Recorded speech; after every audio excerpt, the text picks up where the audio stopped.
Welcome to how to wall mount solar panels.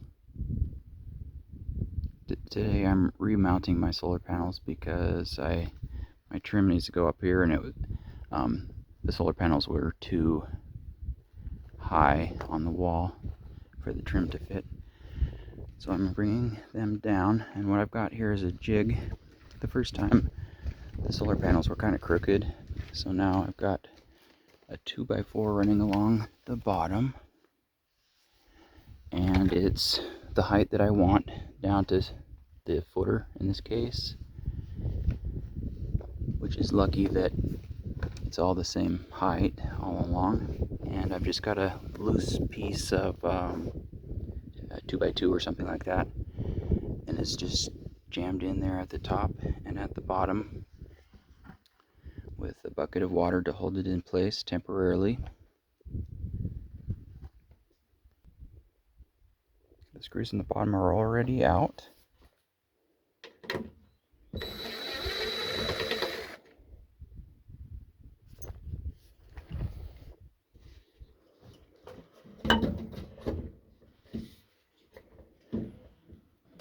Luckily, I think something was holding it on there, maybe the wet paint, so it just didn't come crashing down as I was holding my camera. So it's going to come down, and they're all starting to go over to the right a little bit, so I hope they will match up with my ICF attachment points. Looks like they will so far. And it's fiber cement siding, and I've got a glass drill bit.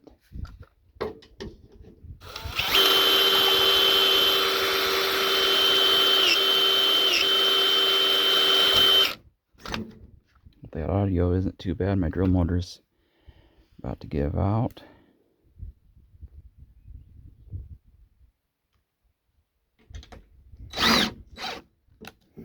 I put it in and pull it back out because it's pulling the siding away from the attachment point, and push on it if I had two hands ready right now, but then put it in a second time to get the siding in more tight up against the attachment point.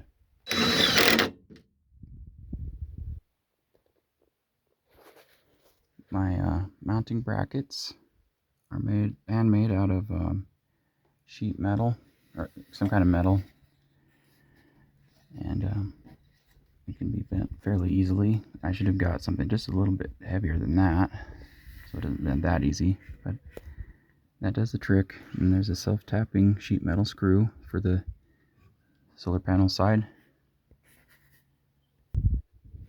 and a stone veneer screw for the side that goes into the ICF attachment point. And that has threads all the way up, which is nice for this application, and a wide head that's low profile, and a Torx bit drives it. And the cables that came with it have a quick connect that only connects plus to minus, and it's labeled. And on the minus side, I just cut that off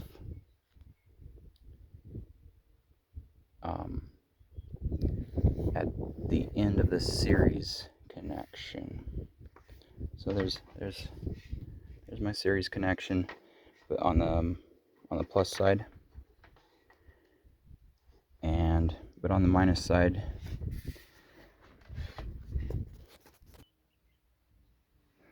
no, sorry, the one that's convenient to show you is plus. On the plus side, I cut both of those quick connects off, and just did a butt splice connector with heat shrink. And so that plus that we were just looking at goes over to that junction box, and then it's minus plus, minus plus, minus plus, and then that minus goes on over there to the junction box, and then these 4 panels as well, plus minus, plus minus, plus minus, plus to the junction box, minus to the junction box. And over here we have the 2 plus wires coming together to a larger gauge plus wire, and the 2 minus wires to a bigger gauge minus wire going into the house. And splitting up the solar panels into 4 series connections each. Stay under the maximum voltage of 140 volts DC. And solar comes in to another junction box and then to the charge controller. And this says 150 volts, but like I said, if you go over 140 volts, the relay switch turns it off to protect it. So I wish they would change the model number, but for this charge controller, make sure it's under 140 volts.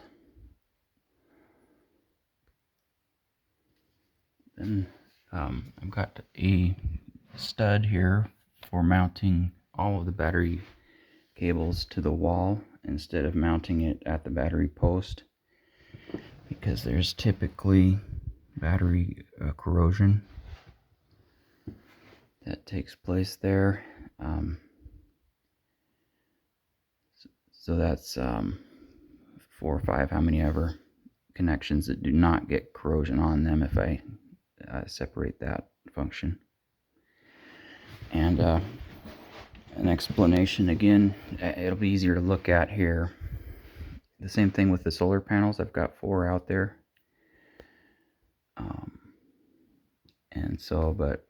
And this is going to be a 24 volt battery. So the plus goes to the solar and to the inverter.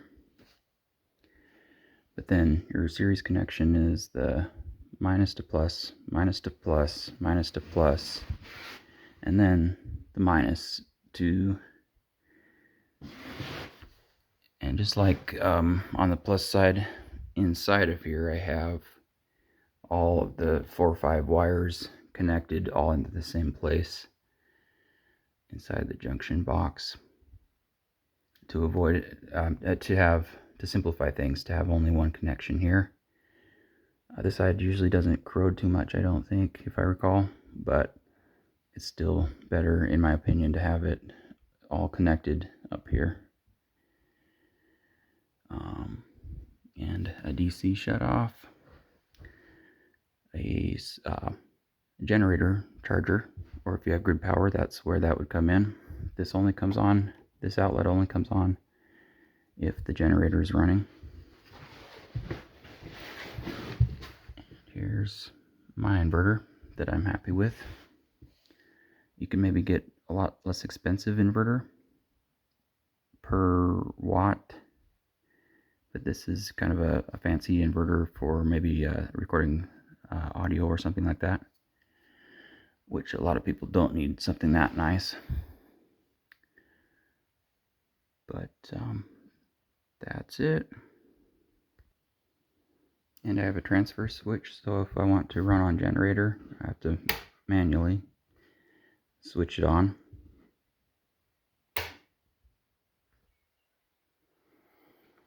And I have power coming out here.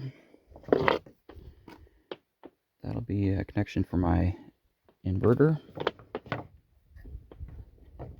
And I hang it here, and I'm just relying on the wind to not knock rain up into that too much and to arc. So far I've been okay doing that. That's live right there from the inverter. Excuse my camera angle there. And this only gets power if the generator is plugged in. So that's important, because if somebody comes by and touches this, stick their tongue on it, if it's male, you need to make sure that it's only going to get power if this is plugged in. And excuse me for filming something that I haven't actually done yet, but I should be able to use this relay switch. Is that going to focus? I hope so. and I should be able to plug it in right here and send a 5-volt DC signal to it to turn on this wire up here, and it's going to be programmable to turn my lights on for my my grow lights for my house plants. If the battery voltage is above a programmable voltage like 26.5, and then if it drops down below 26, it'll turn the lights off. So if I'm running my generator, or if the batteries are fully charged from solar, my grow lights will automatically come on. That's the plan. My biggest load is a small, I think it's 2.2 cubic foot refrigerator. My other loads are pretty small, like battery chargers and lights. I've intentionally got a wide roof overhang to shadow my windows during the summer. This is mid-April. They're about a little over halfway shaded right now at midday, which may be a little bit too much shade, but in the fall I will be happy to have the shade. So that's about right, I think. And the shade for during the summer, the shade for the solar panels is going to come down to about almost a third of the panels will be shaded, and that will be fine. It's going to be during the winter when they do have full sun, but it's really cloudy. That's going to be when I'm going to have to run my generator for about 2 months during the winter. That's how it was last year, and we actually had not that many clouds this winter, so 2.5 months during the winter to run the generator, about 2 to 4 hours per day. Thanks for watching.